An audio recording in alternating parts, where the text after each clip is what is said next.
Components के बारे में। ये 4 कंपोनेंट्स स्पीच प्रोडक्शन के अंदर काफ़ी इंपॉर्टेंट है, तो आज इनको हम देखने जा रहे हैं।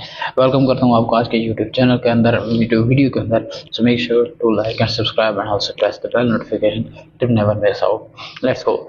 सबसे पहले स्पीच क्या है। स्पीच एक रिमार्केबल ह्यूमन एबिलिटी है that depends on the coordinated action of several physical mechanism, जो सेवरल फिजिकल मैकेनिज्म्स पर बात करती है एंड देन उस पर चलती है। The production of speech sounds involves a continuous process in which air is set into motion, modified by the vocal cords, directed through the mouth और nose and shaped by the movement of the tongue, lips and other organs. These steps are carried out by 4 main components of speech production. Speech क्या होती है, एक पूरा process होता है जिसमें lips movement होती हैं, लंग्स मूवमेंट होती हैं, एयर प्रेशर फ्लो करता है एंड ट्रांसमिशन होती है। तो ये सारी चीज़ जो होती है ये एक स्पीच को बनाती है। तो ये स्पीच प्रोडक्शन की है। ये 4 स्टेप्स के अंदर हम डिवाइड करते हैं इसको, और वही अब हम देखने जा रहे हैं। So let's go. सबसे पहले ओवरव्यू ऑफ स्पीच मैकेनिज्म, एक थोड़ा सा ओवरव्यू देता हूँ, हल्का मोटा सा आपको बता देता हूँ। स्पीच प्रोडक्शन के अंदर 4 हम देख चुके हैं कि प्रोसेस इन्वॉल्व हैं। सबसे पहले तो है air stream mechanism. Air stream mechanism सबसे फर्स्ट डिटेल में आगे बताता हूँ, ठीक है। दूसरा है फोनेशन प्रोसेस है। तीसरा है ओरोनेसल प्रोसेस यहाँ पर तीसरा है। चौथा है आर्टिकुलेटरी प्रोसेस, ठीक है। यानी सबसे पहले एयर स्ट्रीम, दूसरा है फोनेशन, तीसरा है ओरोनेसल, चौथा है आर्टिकुलेटरी। ये जो सारे हैं, each of these mechanisms perform a specific function in producing the variety of sounds found in human language. ये सारे हैं अपने अपने काम में अंदर एक वैरायटी लाते हैं, एक बेहतरी लाते हैं, स्पेसिफिक फंक्शन होते हैं इनके। ये production of variety sounds found in human language के अंदर एक वैरायटी ऑफ साउंड प्रोडक्शन के लिए ये चारों काफ़ी अहम किरदार अदा करते हैं। अब हम चलते हैं, इनको स्टेप बाय स्टेप रीड करते हैं, then we will try to understand. सबसे पहले तो हमारे पास आता है air stream mechanism. Air stream mechanism क्या है? The air stream mechanism provides the flow of air required to produce speech sounds. Air stream mechanism क्या है? ये प्रोवाइड करता है फ्लो ऑफ एयर को करता है, उसको प्रोवाइड करता है द फ्लो ऑफ एयर। एक एयर का फ्लो प्रोवाइड करता है, provide the flow of air required to produce speech sounds, जो रिक्वायर होता है स्पीच साउंड प्रोडक्शन के अंदर, ठीक है। स्पीच साउंड प्रोडक्शन के अंदर इसको हम देखते हैं कि जो एयर फ्लो हमें चाहिए होता है वो हमें यहाँ से एयर स्ट्रीम मैकेनिज्म के अंदर प्रोवाइड किया जाता है। To the flow of air required to produce speech sound, जो स्पीच साउंड प्रोडक्शन के अंदर हम यूज़ करते हैं। Without air speech is impossible. अगर एयर नहीं होगी स्पीच नहीं होगी, तो ठीक है। The lung act as the power source by pushing air through the vocal tract. Lung क्या करते हैं? एक पावर सोर्स के तौर पर वर्क करते हैं, ठीक है। एक पावर सोर्स यानी वो उस चीज़ के तौर पर काम करता है जो एक पावर स्ट्रक्चर होता है, वो पुश करता है एयर को through the vocal tract. Vocal tract से एयर को पुश करके बाहर निकालता है, ठीक है, तभी स्पीच बनती है। Most human languages use the pulmonic aggressive air stream. कई जो ह्यूमन लैंग्वेज होती हैं वो पल्मोनिक एग्रेसिव एयर स्ट्रीम को यूज़ करती हैं, which means that air is pushed out of the lungs to produce sound. जिसका मतलब है कि एयर जो है वो पुश्ड आउट होती है लंग्स से साउंड प्रोडक्शन के लिए, ठीक है। तो ये हम यहाँ पर इसको देखते हैं। अब साउंड भी है, टी है एंड के है, are produced by releasing air pressure built up in the mouth. यानी एक दफ़ा आपका मुंह बंद होता है, एयर प्रेशर बिल्ट होता है, फिर उसको रिलीज करते हैं, तो वो रिलीज की वजह से साउंड बनती है फी। अब साउंड एक दफ़ा रोकी हमने, एयर एक दफ़ा रोकी एंड देन उसको रिलीज की, टी के, ठीक है। इस तरीके से हम देखते हैं इन चीज़ों को। So other language also use non pulmonic air streams such as clicks क्या हैं? अफ्रीकन लैंग्वेजेस के अंदर हैं। एंड इम्प्लोसिव्स सिंधी लैंग्वेज है या हौसा लैंग्वेज है एक। But English sounds are entirely pulmonic. English है क्या है? पूरी की पूरी पल्मोनिक है, पल्मोनिक वे पर चलती है, पल्मोनिक हिसाब से इसको सेट किया गया है। दूसरा आता है फोनेशन प्रोसेस क्या है? ये भी और से समझिएगा।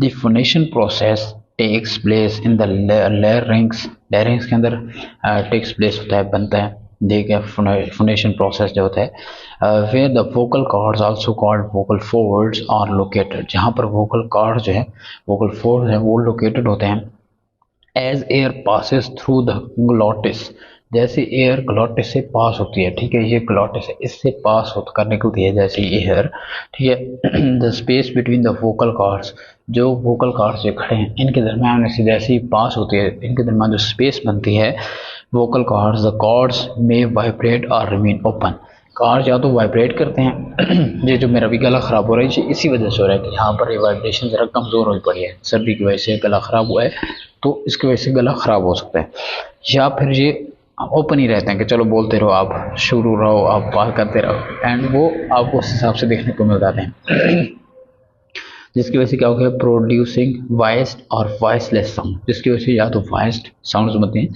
या वॉइसलेस साउंड्स बनती हैं। अब वॉइस्ड साउंड्स क्या है, बस अब बोलते तो हम हैं, फिर वॉइस्ड और वॉइसलेस क्या है, तो ये चीज़ भी हम समझ लेते हैं। वॉइस्ड साउंड जो है made when the vocal chords vibrate, जब वोकल कॉर्ड वाइब्रेट करता है तो जो साउंड बनती है उन लोग को वॉइस्ड कहते हैं, जैसे बी बी, ये जहाँ पर देखते हैं यहाँ पर आपको थोड़ी सी वाइब्रेशन महसूस होगी, बी, ठीक है, D, G, V, G, M, okay. अब वॉइसलेस साउंड्स क्या हैं, जब when the vocal cords remain open and don't vibrate, जब ओपन ही रहते हैं और वाइब्रेट नहीं करते, P, T, K, F, S, ठीक है। अब इनसे क्या है, वोकल कॉर्ड्स ओपन ही हैं, तो इसलिए ये क्या है, पल्मोनिक सिस्टम के अंदर आता है कि वोकल कॉर्ड्स ओपन हैं, बोलते रहो आप, उस हिसाब से काम चल जाएगा, ओके। अब the rate of vibration determines the pitch of the voice while tension in the vocal chords affect tone and intonation in speech. अगर तो वाइब्रेशन जो है वो डिटरमाइन करती है पिच ऑफ द वॉइस को, जो वाइब्रेशन है वो डिटरमाइन करती है पिच ऑफ वॉइस को, के पिच ऑफ वॉइस कैसी है, while tension in vocal cords affect tone and intonation in speech. ये चीज़ आपको समझनी है कि जो वाइब्रेशन है वो क्या डिटरमाइन करती है, पिच, साउंड कितनी भारी आएगी वो डिपेंड करता है वाइब्रेशन पर, जबकि जो टेंशन आती है वोकल कॉर्ड्स के अंदर वो किस चीज़ पर इफेक्ट करती है, टोन पर और इंटोनेशन पर, स्पीच के अंदर टोन कैसी रहेगी, इंटोनेशन कैसी रहेगी स्पीच के अंदर, उस पर डिपेंड करती है। अब आते हैं थर्ड, विच इज ओरो नेजल प्रोसेस। द ओरो nasal process controls the direction of air flow, ये क्या कंट्रोल करते हैं, control the direction of air flow, ठीक है, whether it passes through the mouth और द नोज, या तो ये माउथ के थ्रू पास होती है या नोज के थ्रू पास होती है, तो ये ओरल नेजल प्रोसेस क्या है, कंट्रोल करता है डायरेक्शन ऑफ एयर फ्लो को, फिर डायरेक्शन किस तरीके से करनी है, इसको हमें डायरेक्ट किस तरीके से करना है, whether it passes through the mouth और नोज, या तो ये माउथ के थ्रू पास हो सकता है या फिर ये नोज के थ्रू पास हो सकता है।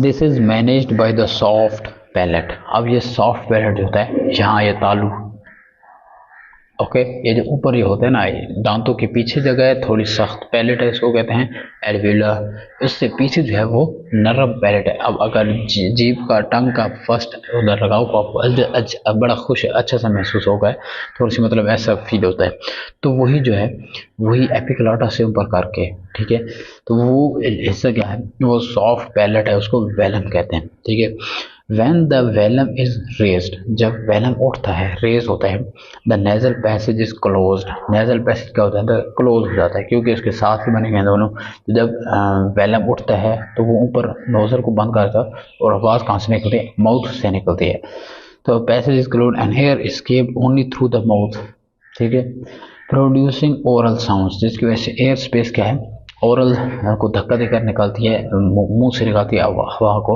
और इससे ओरल साउंड्स बनती हैं, जैसे बी है, टी, जी, एस, टी, जी, ये वाइब्रेशन के साथ बनती हैं।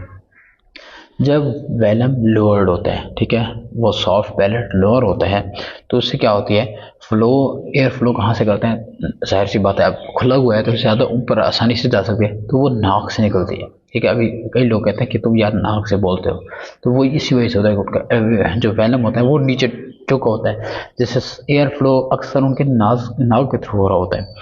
सो as the mouth as well as आपका mouth producing nasal sound, G M, N, as in sing के अंदर जो साउंड बनती हैं। So this process help differentiate oral and nasal sounds in English and other languages, ये क्या help करता है ओरल और नेजल साउंड को इंग्लिश में और अदर लैंग्वेजेस के अंदर प्रोसेस करने में हेल्प आउट करता है। अब आता है हमारे पास fourth one which is articulatory processes. Articulatory processes again very important हैं। So the articulatory process shapes the sound into recognisable speech. Sound को क्या करता है, शेप करता है कि रिकॉग्नाइजेबल स्पीच में, कि अब साउंड अंदर प्रोडक्शन हो गई लेकिन अब उसको ऐसे वर्ड्स में बनाकर निकालना है जो अगला बंदा समझ सके, एक रिकॉग्नाइजेबल स्पीच हो सके। तो it involves the movement of different parts of the mouth. इसके अंदर जो है कई आर्टिकुलेटर्स जिन्हें हम कहते हैं डिफरेंट पार्ट्स ऑफ माउथ वो होते हैं, वो ऐड ऑन होते हैं एंड देन उसके वजह से हमें ये देखने को मिल जाते हैं, विच इंक्लूड्स द टंग, जो टंग होते हैं, लिप्स, टीथ, एल्वियोलर रिग, high palate and soft palate और क्लाटस। ठीक है, यहाँ से लेकर यहाँ तक ये सारा सिस्टम जो है इसके अंदर इन्वॉल्व होता है इस आर्टिकुलेशन के अंदर, उसको एक मीनिंगफुल साउंड बनाने के लिए, ताकि उससे कुछ माइंड नहीं निकल सके, उससे कुछ निकल सके, पता चल सके। So the way and place these articulators interact determine the place and manner of articulation of each sound। जिस तरीके से मिलते हैं, ठीक है, ये प्लेस होते हैं, आर्टिकुलेटर्स इंटरेक्ट करते हैं, डिटरमिन करते हैं the place and manner of articulation. Place और मैनर ऑफ आर्टिकुलेशन, इन चीज़ों पर ये फोकस करते हैं। Of each sound, her sound के प्लेस एंड आर्टिकुलेशन पर ये फर्क करते हैं। सबसे पहले आता है बाइलेबियल प्लोसिव्स। बाइलेबियल प्लोसिव्स क्या होते हैं, बोथ लिप्स जो है वो टच कर रहे होते हैं, तो वो क्या होता है बाइलेबियल प्लोसिव्स। पी बी तो क्या कर रहे हैं, दो टच कर रहे हैं। एम टी क्या है, एल्वियोलर प्लोसिव, टंग टच एल्वियोलर रिग, जब टंग ऊपर एल्वियोलर रिग के साथ टच करती है, टी टी। एफ क्या है, labiodental fricative, lower tip lip touch the upper teeth, यहाँ से ये दो टच करते हैं, ऐसे एफ एफ, ये आप देख सकते हैं F sound. Front two teeth यहाँ पर नीचे इस लिप को कनेक्ट करते हैं, तो इससे एफ साउंड जनरेट हो रही है। सो दस articulation is the final stage that gives each sound it's distinct identity. Articulation क्या है, एक फाइनल स्टेज है जो हर स्पीच को उसकी आईडी देती है, आइडेंटिटी देती है। अब इनकी कोऑर्डिनेशन देखो, वर्क तो ये दोनों अपना अपना करते हैं लेकिन ये कोऑर्डिनेट करते हैं तभी एक साउंड बन पाती है, एक कंप्लीट साउंड बनती है सिस्टम, साउंड सिस्टम के थ्रू। तो वो कैसे होते हैं, speech production is not a sequence but a simultaneous coordination of all four mechanism. इन तमाम का एक मैकेनिज्म है, एक बेहतर तरीका है, स्टिमुलेशन कोऑर्डिनेशन है जिससे स्पीच प्रोडक्शन होती है। ये कुछ अलहदा नहीं है, कुछ सीक्वेंस के साथ नहीं है, एक स्टिमुलस कोऑर्डिनेशन है इन चार के चार मैकेनिज्म्स की। सबसे पहले लंग्स क्या करते हैं, सप्लाई करते हैं एयर, लंग्स से एयर निकलती है, आपके फेफड़ों से एयर निकल कर फेफड़े ऊपर एयर पहुंचाते हैं, एयर निकलती है। वेलम क्या करते हैं, the larynx vibrates to create sound, यहाँ पर लिरिक्स होते हैं वो वाइब्रेट करते हैं, ठीक है, वाइब्रेट करके साउंड बनाते हैं। Velum controls oral nasal air flow, अब ऊपर वेलम खड़ा है, ठीक है, वेलम क्या करता है, सॉफ्ट पैलेट, वो कंट्रोल करता है कि साउंड कहाँ से, कौन सी साउंड मुंह से निकालती है, कौन सी साउंड नाक से निकालती है, वो उसको कंट्रोल करता है। The articulators shape the sound into speech. अब ये जो आर्टिकुलेटर है, लिप है, होंठ है, टंग है, ठीक है, एल्वियोलर रिग है, ये सारी क्या कंट्रोल करते हैं कि साउंड को शेप कैसे करना है, साउंड को क्या है, स्पीच को शेप कैसे करना है, साउंड स्पीच कैसे बनानी है। तो ये सारे इंटरकनेक्ट होकर एक दूसरे के साथ मिलकर काम कर रहे होते हैं और एक दूसरे कनेक्ट होकर काम कर रहे होते हैं। This coordination happens naturally and instantly whenever a person speaks. ये नेचुरली हो रहा होता है और इंस्टेंटली हो रहा होता है जब एक पर्सन सभी हो रहा है। मतलब अगर आप देखो कि यार ये इतनी सारी चीज़ें हो रही हैं और बिल्कुल अचानक से हो रही है, मतलब इंस्टेंटली है, मुझे बोलना है तो अब ये नहीं होगा कि पहले मेरा लंग हवा भेजेगा, 10 मिनट उस पर लग जाएंगे जैसे पाकिस्तान में हो रहा होता है सारे सरकारी काम। तो ये ऐसा नहीं है, ये अल्लाह ताला का कुदरती निज़ाम। तो ये सेकंड्स के अंदर हमारी आवाज़ें निकलती हैं, हम जैसे कोई सोचते हैं हम बोलते हैं फ़ौरन निकलते हैं, ऐसा नहीं है कि कुछ टाइम लगता है। So example of complete sound formation अगर मैं दूं तो for M, air pushed from lung, air कहाँ से हुई है, लंग से पुश हुई है। Vocal cord visible, vocal cord जो है वो वाइब्रेट हुई हैं। वेलम लोअर हुई है, लिप क्लोज हुई हैं और साउंड क्या है, थ्रू नोज, साउंड नोज के थ्रू निकली है, तो इससे क्या साउंड बन जाती है, एम एम यहाँ से, ठीक है।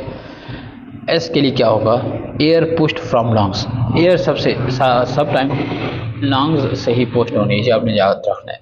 Vocal cords open, vocal cords क्या होते हैं, ओपन होते हैं, वॉइसलेस जिसे कह सकते हैं। वेलम रेज्ड, वेलम क्या होती है, रेज्ड होती है। टंग नियर एलिवेलर रिग, नियर एलिवेलर रिग हो जाती है टंग। और हिस लाइक साउंड थ्रू माउथ, ऐसी साउंड जो होती हैं वो माउथ के नज़दीक से निकलती है। तो इससे क्या होती है, इनकी प्रोडक्शन काफ़ी इजी हो जाती है और काफ़ी अच्छे तरीके से हो जाती है। So this is it for today's video, see you in the next video, thanks for watching.